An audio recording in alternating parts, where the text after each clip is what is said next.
Bom, estamos de volta. Samuel, antes do intervalo a gente estava falando sobre alguns tipos de experimentos visuais do Rox, né?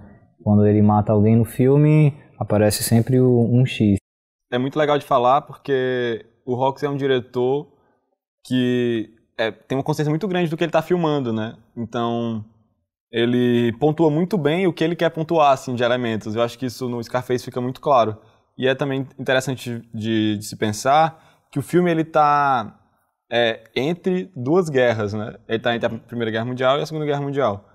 E sempre nos pós-guerras surgem as vanguardas cinematográficas, assim, né? Seja na Primeira Guerra Mundial, que vai surgir impressionismo francês, Impressionismo né? alemão. O impressionismo alemão, surrealismo.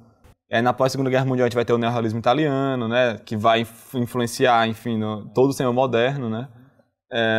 E você pensar que o rock tá nesse período, nesse entre guerras, assim. E que, de fato, o sentimento do filme transmite muito essa incerteza, né? Essa incerteza de para onde é que podemos caminhar, né? Agora que estamos nos reconstruindo, vamos entrar novamente em colapso. Isso tem a ver com a ideia, inclusive, de que com a entrada do cinema sonoro há uma certa perda de referência, né, técnica. Sim. Quer dizer, a maneira de produzir cinema ela tem que ser reconfigurada. Sim, totalmente. E isso tanto em termos de tecnologia quanto em termos de linguagem, né? Sim. No primeiro momento o som ele vira o elemento protagonista, né? Isso limita muito as opções técnicas de enquadramento, de mise-en-scène, enfim. Mas é interessante perceber como o Rox ali no início do cinema sonoro ele já faz experimentos, enfim, ele brinca com a imagem já. Sim, é muito... É bom você falar disso do som, porque o filme está em 32, né? O primeiro filme sonoro, que é considerado o primeiro filme sonoro, que é o Cantor de Jazz, né? Eu acho que é de 29, 30, não lembro se vou saber a data exata. É 28, 29, por aí. E que, na verdade, em um momento do filme, ele tem que não é o primeiro filme com som, né? É o primeiro filme que tem o som sincronizado, que foi gravado na hora e foi sincronizado, porque você já tem uma série de experiências com sons anteriores, né? Com dublagem, enfim, com experimentos de músicas que podem virar elementos de sons incidentais. Então, na verdade, o som ele meio que sempre foi sonoro, né? Ele sempre teve... O cinema sempre foi sonoro, sempre teve som. Mas é legal você falar disso, porque quando a gente vai pensar que tem que fazer um filme com som, o que é que acontece? Quando a gente não está fazendo um filme com som, o diretor ele pode falar o que ele quiser na hora do set de filmagem, né? Ele pode estar falando pro ator andar para a direita, pode falar pro ator que o ator está na marcação de luz errada, ele pode brigar com alguém. Os equipamentos eram muito barulhentos.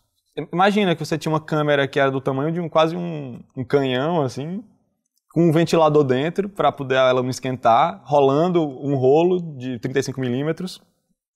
Então, esse som, ele existia dentro de um set de filmagem, né? No momento que se cria um equipamento de som para gravar na hora, um gravador, né, um microfone, um gravador e tudo, se percebe que esses sons existem, né? E que não tem como gravar, por exemplo, um filme com uma câmera barulhenta. Então, durante muito tempo, se você for até ver os primeiros filmes sonoros, o som não é muito bom. Porque tanto o set de filmagem era muito barulhento, a dinâmica teve que mudar totalmente, quanto os próprios atores não eram acostumados a atuar falando. Então, tinham atrizes e atores que eram incríveis no cinema mudo. Tinha uma voz horrorosa, mas que tinham uma voz horrorosa, assim, que não tinham dicção, enfim... Aí não funcionava, tanto que muitos atores que foram pro cinema sonoro eram atores que ou vinham do rádio ou vinham do teatro, né? Que eram atores que usavam da fala, né? E pensando isso, assim, eu estava lendo sobre o Rox e ele falando numa entrevista que o primeiro filme sonoro dele, né, que é o Patrulha da Madrugada, que é um filme de guerra, né, sobre a Primeira Guerra Mundial, ele falou que teve muita dificuldade para fazer o filme porque ele não sabia escrever diálogo, todo mundo falava pra ele que ele não sabia escrever diálogo, e todo mundo falava assim, quando ele gravava, esse diálogo tá muito plano, esse diálogo tá muito ruim, não vai prestar isso e tudo, e foi uma gravação muito traumática por causa disso. E que o filme ele não foi lançado direito, porque os estúdios achavam que o filme estava sendo muito mal falado. Mas quando o filme foi lançado, ele virou um dos melhores filmes do ano.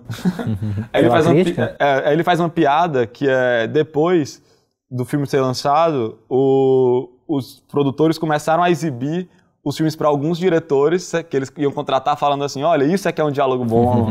Então, na verdade, no final dos anos 30, até meados dos anos 30 e tal, ninguém sabia muito bem como fazer, né? Tava todo mundo experimentando novas formas de se falar, novas formas de sons que você podia usar.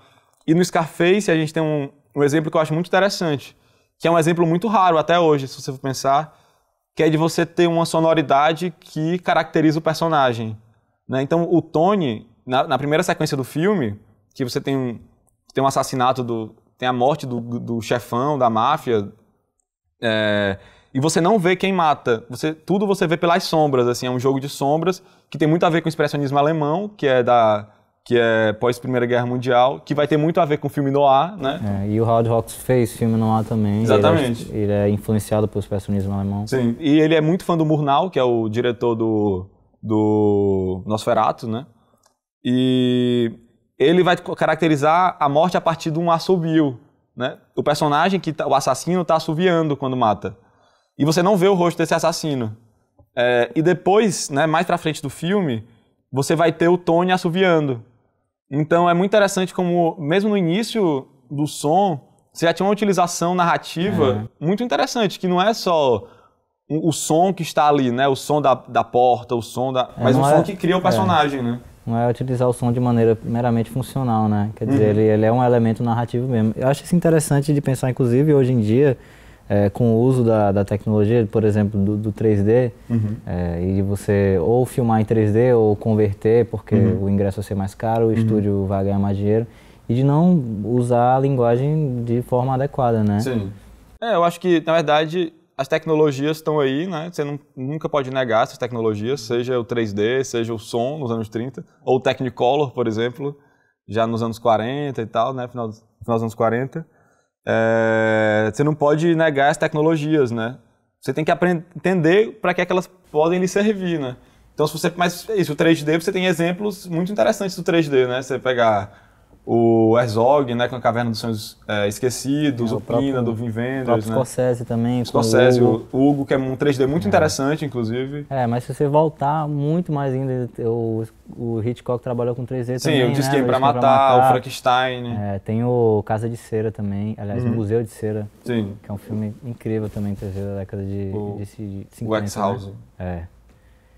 Mas é interessante pensar em como que a entrada do som e o som enquanto um elemento narrativo possibilitou tanto a emergência de uma série de gêneros quanto o fortalecimento de outros, né? Claro que o musical ele só vai ser possível através do cinema sonoro, mas como, por exemplo, o filme de gangster, que é o caso do Scarface, de como que esse gênero ele se fortalece, né? Sim. Com isso, enfim, seja através do barulho de tiro, ou através do assobio, Sim, você tem, na verdade, você tem que ter um entendimento do que você está querendo falar, né? Então, independente se você vai usar muitas sombras, né, duras, né, para fazer um noir, se você vai usar muita sonoridade urbana, mas para que você quer isso, né? E é muito interessante como o Hawks vai usar esses elementos do noir, antes do noir, né? Tipo, porque ele tá falando, na verdade, de algo que está sempre, como é que eu posso dizer? Tá sempre na sombra, sabe? É uma discussão que não...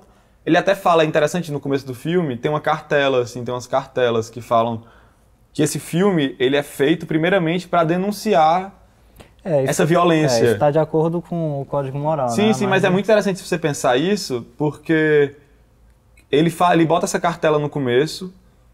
E o filme, o tempo todo, ele constrói um personagem que, na verdade, ele não está denunciando esse personagem, mas a construção do personagem é a própria denúncia. Da onde ele veio, por que ele se torna assim, e como, imageticamente, ele se constrói, né? Exatamente, essa coisa das sombras, de ser um filme muito escuro, de ser um filme praticamente todo noturno, então é um filme que se passa enquanto você está dormindo, sabe? Mais ou menos, assim, é o que acontece com a cidade quando você está dormindo, assim.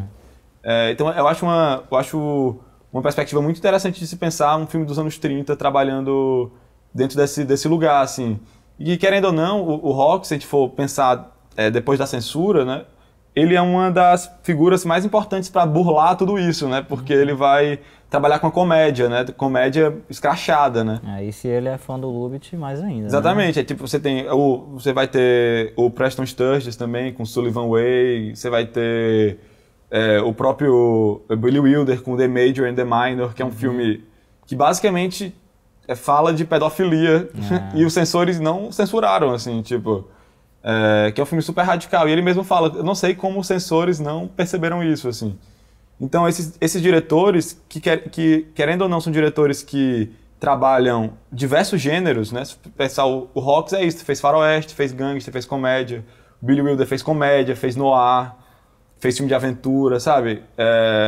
São diretores que de alguma maneira estão pensando o mundo a partir do cinema, né? E não necessariamente pensando um tipo de cinema que eles querem fazer, mas eu acho que eles estão tentando sempre se manter um pouco atuais, assim, né, nas discussões e se deixando ser influenciados também na própria maneira de filmar, né? Se você pega, por exemplo, o Scarface e você pega do Hawks o Rio Bravo, né? Já é um filme dos anos 50, né, de 59, são filmes totalmente diferentes de mise-en-scène, assim, tipo, 20 anos depois o Hawks já filma de outra maneira, não é o mesmo diretor, né? Apesar de trabalhar um personagem complexo, apesar de denunciar também, querendo ou não, questão de violência, né? Tem um pensamento de personagem masculino que é muito interessante, de amizade, que ele vai trabalhar também, que no Scarface tem algumas nuances dessa complexidade também de amizade masculina, mas que isso é uma outra discussão, assim. Mas, pensando nessa questão do som e dos equipamentos, é importante falar que a evolução tecnológica é o que permite o surgimento de novos movimentos, né? Então, por exemplo, você só vai ter a Nouvelle Vague francesa por dois motivos. Para além da Cinemateca francesa e tudo, mas tecnológico, porque você tinha um 16mm, que é uma câmera que teoricamente seria uma câmera mais portátil, seria uma câmera mais caseira. Você pode filmar na rua, né? Você pode filmar na rua com ela, e você vai ter uma coisa que chama o Nagra, que é um equipamento de som portátil, que as pessoas vão poder levar para a rua isso, porque o equipamento de som antigamente era um equipamento gigante, que você tinha que ficar numa mesa e tudo. Então o Nagra tem a possibilidade de você poder gravar na rua. Então isso segue até hoje, né? A gente faz filme hoje porque a gente tem a possibilidade de gravar com 4K numa câmera pequena, sabe? Tipo, não precisa mais do 35. Então, é interessante pensar que, tipo, desde o começo do cinema, né, essas evoluções vêm possibilitando novas construções de cinema, seja cinemas mais de vanguarda, seja cinemas mais comerciais, né? Mas a gente tem que aceitar isso e entender para onde é que a gente quer levar o cinema. Bom, Samuel, a conversa foi ótima. Obrigado por ter vindo. E a gente vai assistir agora Scarface, de Howard Hawks. Tenham todos uma ótima sessão.